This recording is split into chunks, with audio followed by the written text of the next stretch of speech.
শুনতে পাচ্ছ, আর ঘন্টা বাজাচ্ছে করছো, ঠিক আছে?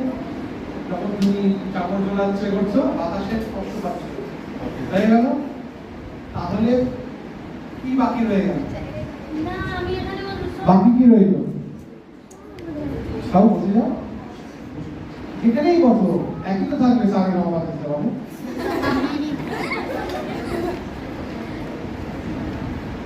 তাহলে কি বাকি থাকবে বলো তো?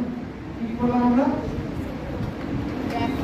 আলো আছে, গন্ধ পেলাম, দেখলাম, গন্ধ পেলাম, কানে শুনলাম, বাতাস পেলাম, বা জল দিচ্ছি চলে না, তাহলে আমার কেন হচ্ছে? স্পর্শের জন্য তো। আর কি বাকি রইল বলো?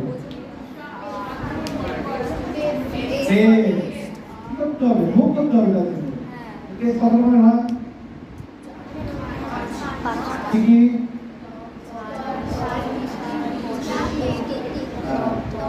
পঞ্চব্যঞ্জন।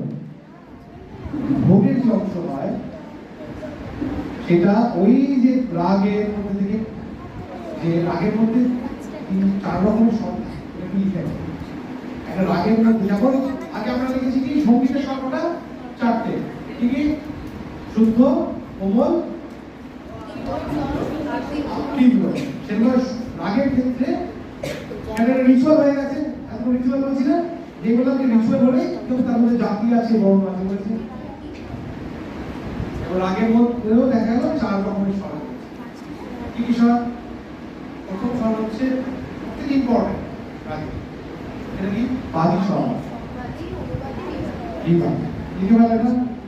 বাদী স্বর, সমবাদী স্বর,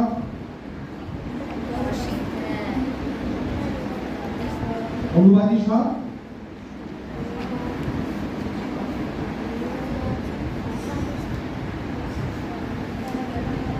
আর বিবাদী স্বর। ঠিক আছে?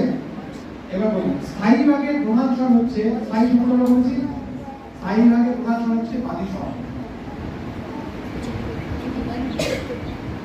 অন্তরা ভাগের প্রধান স্বর হচ্ছে সমবাদী স্বর। এইবার এই স্ট্রাকচারটা জানা ছিল, তাই তো? তাহলে এখন তুমি দেখো, তুমি মিউজিকটাকে চিনতে পারবে। এবার একটা রাগ কোন রাগ গাওয়া হচ্ছে, তুমি দেখবে ওই নোটটা, যে নোটটা বারবার করে সাইডে বেশি ব্যবহার হচ্ছে, সেটা শুদ্ধ সঙ্গীত হয়ে যায়। আপনি রাগ মিউজিক বলতে কি বলতে পারবো না? শুদ্ধ সঙ্গীত